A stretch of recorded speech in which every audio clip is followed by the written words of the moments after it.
અફજલ સીડા છે ને એ પછી મને નિકાહનું કહેતો હતો કે તું મારી સાથે નિકાહ પર, અમારો ધર્મ અપનાવી લે.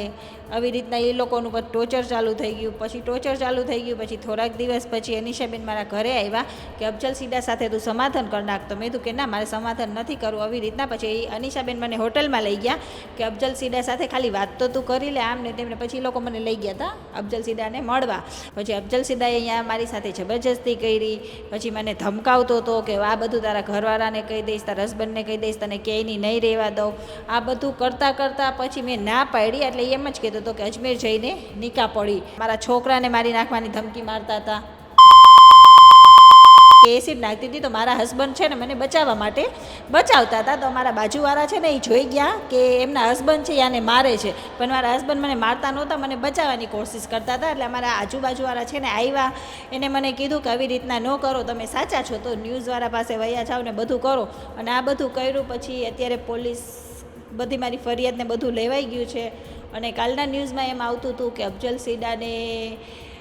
સીડા પકડાઈ ગયો છે, પણ એ હજી કંઈ થયું નથી. તો હવે તો અમારું કોઈ છે જ નહીં. જી છે અમે બે માણસ જ છીએ, કેમ કે આ લોકોએ બદનામ જ અમને એવા કરી નાખ્યા છે કે અત્યારે અમારે કોઈ સાથે કંઈ છે જ નહીં.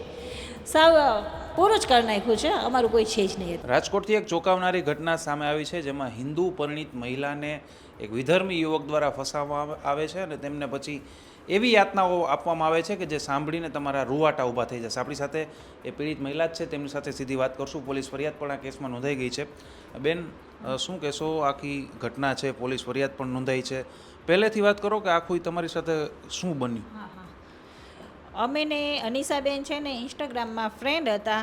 પછી અનિશાબેને મારો જિદ્દી બોય સાથે, જેમ કે અફજલ સીડા સાથે કોન્ટેક કરાવ્યો. પછી એ લોકો બધા મને થઈને દરગાહે અમે ગયા હતા. અફજલ સીડા, અનિશાબેન, પછી એ લોકો બધા થઈને મને દરગાહે લઈ ગયા હતા. ધોરાજી બાવરાવદર, ધોરાજી ઉરસમાં લઈ ગયા હતા. પછી બીજી દરગાહે લઈ ગયા હતા બાવરાવદર, ત્યાં લઈ ગયા હતા. પછી ત્યાં એ લોકોએ મને પ્રસાદી દીધી, પાણી દીધું, ત્યાંનો કારો દોરો બાંધી દીધો દરગાહનો. પછી એ બધી વસ્તુ પતી ગઈ. પછી એ લોકો અફજલ સીડા છે ને એ પછી મને નિકાહનું કહેતો હતો કે તું મારી સાથે નિકાહ પર, અમારો ધર્મ અપનાવી લે.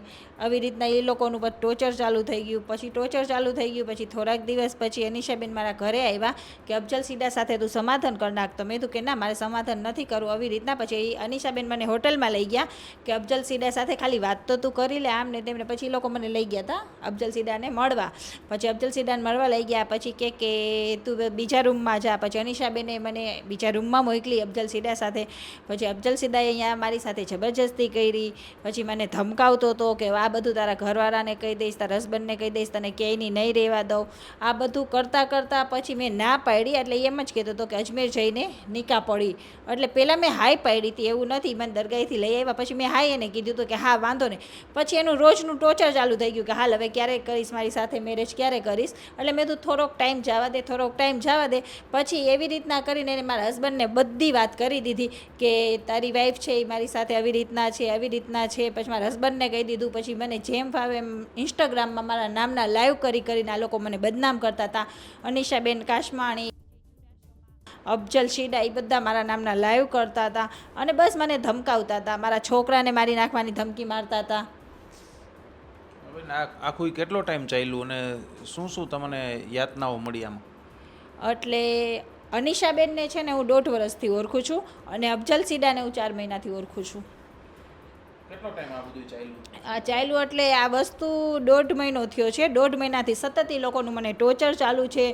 રોજ રાતના 11 વાગે એટલે એ લોકો પહેલાં સ્ટોરી મેકી દે કેટલા વાગે અમે લાઈવ ચાલુ કરવાના છીએ. એવી રીતના મને બદનામ કરે. એટલે પબ્લિક બેસી જ જવાનું છે કેટલા વાગે લાઈવ થવાનું છે. એ લોકો પહેલાં મારા નામની સ્ટોરી મેકે, પછી રોજ રાતના 11 વાગે એટલે મારા નામના લાઈવ ચાલુ કરે. એ જ રીતના ટોર્ચર કરતા હતા. જેમ ફાવે એમ લાઈવમાં મને ધમકી મારે છે, મારા લોકેશન ગોતે છે. અને આ લોકોના હિસાબે મેં છે ને મારું ઘરનું મકાન મેકીને અત્યારે હું ભાડે રહું છું. તમે પોલીસ પાસે ગયા, કોની પાસે ગયા? તે આખો મામલો આ મીડિયામાં આવ્યો, કેવી રીતના થયું આખું? હું છે ને જ્યારે મારા લાઈવને ચાલુ થતા હતા, હું ચાલુ લાઈવે છે ને તાલુકા પોલીસે ગઈ હતી, સાયબરમાં ગઈ હતી, બધે હું ગઈ હતી, બધી કોર્ટ થયું હતું, પણ ત્યારે થયું નહોતું. પછી એની જ હિસાબે હું 2 દિવસ પહેલાં છે ને મારા કે એસિડ નાખતી હતી. તો મારા હસબન્ડ છે ને મને બચાવવા માટે બચાવતા હતા. તો મારા બાજુવાળા છે ને એ જોઈ ગયા કે એમના હસબન્ડ છે યાને મારે છે, પણ મારા હસબન્ડ મને મારતા નહોતા, મને બચાવવાની કોશિશ કરતા હતા. એટલે અમારા આજુબાજુવાળા છે ને આવ્યા, એને મને કીધું કે આવી રીતના ન કરો, તમે સાચા છો તો ન્યૂઝવાળા પાસે વયા જાઓ ને બધું કરો. અને આ બધું કર્યું. પછી અત્યારે પોલીસ બધી મારી ફરિયાદને બધું લેવાઈ ગયું છે. અને કાલના ન્યૂઝમાં એમ આવતું હતું કે અફઝલ સીડા પકડાઈ ગયો છે, પણ એ હજી કંઈ થયું નથી. હવે માગ શું છે તમારી, શું થવું જોઈએ આખું? માગ તો એ જ છે કે આ લોકોને કડકમાં કડક સજા મળે. જેમ કે મને બદનામ કરી છે આવી રીતના બીજા કોઈને બદનામ ન કરે. મને તો સતત એમ કે મરવા, એ લોકોએ મને એમ જ કીધું કે બસ મરી જ જાઓ. મને એટલી હેરાન કરી છે આ લોકોએ બહુ. એટલે આ લોકોને કડકમાં કડક સજા મળે. આ તમે કહ્યું કે વિધર્મી છે, મુસ્લિમ છે, એ તમને ક્યારે ખબર પડી કે આ અફઝલ જિદ્દી બોય છે હિન્દુ નથી? એ મને 2 મહિના પછી ખબર પડી હતી. એટલે 2-3 મહિના અમે પહેલાં વાત કરી ત્યારે એને મને જિદ્દી બોય જ કીધું હતું. ત્યારે મને એને સાચું નહોતું કીધું કે હું આ જાતથી છું. એ પહેલાં મને નહોતી ખબર. એ વસ્તુ મને 2 મહિના પછી ખબર પડી હતી. અને આ તમે એમની ભેગા ઉરસમાં ગયા હતા, દરગાહ ગયા હતા, એવી વાત છે. ત્યારે તમને કઈ શંકા ના ગઈ કે આ હિન્દુ છોકરો આવી રીતના દરગાહમાં ના લઈ જાય? ત્યારે મને અનીસાબેને કીધું હતું કે મારે માનતા છે તો તું મારા ભેગી આવ. પછી અહીંયા અફઝલ ને અફઝલના મમ્મી આવ્યા હતા. પછીથી મને ખબર પડી કે આનું નામ અફઝલ છે એમ. પહેલે મને એમ જ હતું કે એનું નામ જિદ્દી બોય છે. પહેલાં મને નહોતી ખબર. હોટલમાં તમે કેટલી વાર એમની સાથે ગયા હતા અથવા તમને લઈ જવામાં આવ્યા હતા? એકવાર ગયા હતા અને બીજી વાર પછી અમે કપડાં માટે દેવા માટે ગયા હતા. તમારી સાથે કઈ રીતનો એને શારીરિક જબરદસ્તી કરી? જબરજસ્તી એટલે એમ કે એની સાથે હું વાતચીત ને બધું કરતી હતી ને તો એ મને ધમકી મારતો હતો કે તું આવી રીતના નહીં કરતો, તારા હસબન્ડને કહી દઈશ, તને બદનામ કરી નાખીશ, આવી રીતના બસ મને બધી રીતના ધમકી જ મારતો હતો. ફરિયાદમાં તમે ધર્મ પરિવર્તનનો પણ આક્ષેપ કર્યો છે કે ધર્મ પરિવર્તન માટે પણ દબાણ કરતો હતો. એ શું કહેતો, શું વાત હતી આખી? એટલે આ બધું થયું ને પછી કે તું મારી સાથે નિકાહ પડ લે, હું તને સરસ રાખીશ, આ બધી રીતના, ને તું મોમેડિયન બની જા, એ રીતે મને ધમકી મારતો હતો. એ રીતના બધી કે તું અમારી નાતમાં આવી જા, તું મોમેડિયન બની જા, તું બુરખો પહેરજે, આપણે અજમેર જઈને નિકાહ કરશી, આવી રીતના બધી વાત થતી. હવે તમને તમારા આની આખી આ ઘટના છે તમારા પરિવાર પર કેટલી અસર પડી? તમારા ઉપર શું અસર પડી છે આની? પરિવાર તો હવે તો અમારું કોઈ છે જ નહીં. જી છે અમે 2 માણસ જ છીએ. કેમ કે આ લોકોએ બદનામ જ અમને એવા કરી નાખ્યા છે કે અત્યારે અમારે કોઈ સાથે કંઈ છે જ નહીં. સાવ પૂરું જ કરી નાખ્યું છે. અમારું કોઈ છે જ નહીં અત્યારે.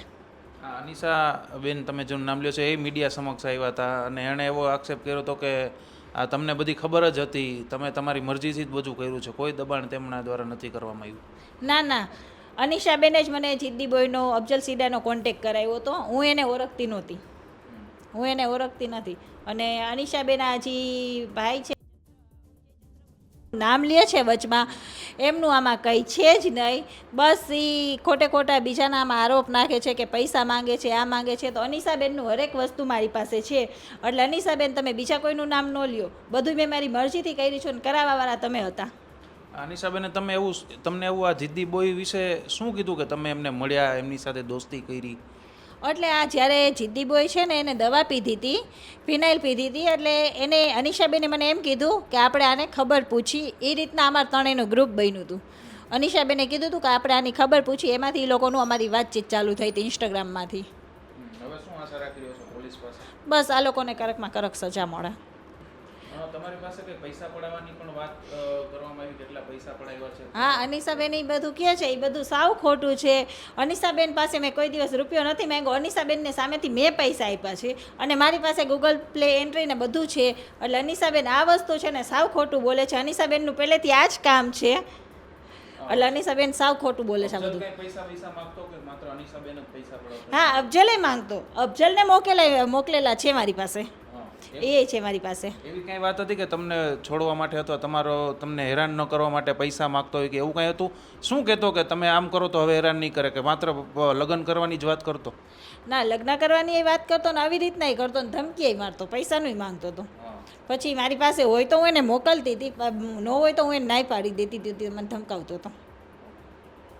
બિલકુલ. તો આ હતા જે રાજકોટના જે ભોગ બનેલા મહિલા, જે અફઝલ નામનો જૂનાગઢનો યુવક છે, તેમને આ હિન્દુ પરિણીતા છે, તેને ફસાવી તેની સાથે શારીરિક બળજબરી પણ કરી. ત્યારબાદ આ જે મહિલા છે તેમને ફરિયાદ નોંધાવવા માટે પણ ઘણી બધી મહેનત છે તે કરવી પડી, મીડિયા સમક્ષ આવવું પડ્યું. મીડિયા સમક્ષ આવ્યા બાદ પોલીસ ફરિયાદ નોંધાઈ છે. પોલીસ આ અફઝલની શોધખોળ છે તે કરી રહી છે. અનીસા નામની મહિલાની ધરપકડ પણ કરી લેવામાં આવી છે. હવે મહિલાની માગ છે કે તેમને જેટલી યાતનાઓ આને આપી છે એટલી જ કડક સજા છે તેને મળે. હવે જોવાનું રહેશે કે પોલીસ ક્યાં સુધીમાં અફઝલ છે તેની ધરપકડ કરે છે અને કઈ પ્રકારની તેને આગળ સજા મળે છે. રોનક મજીઠિયા, ગુજરાત તક, રાજકોટ.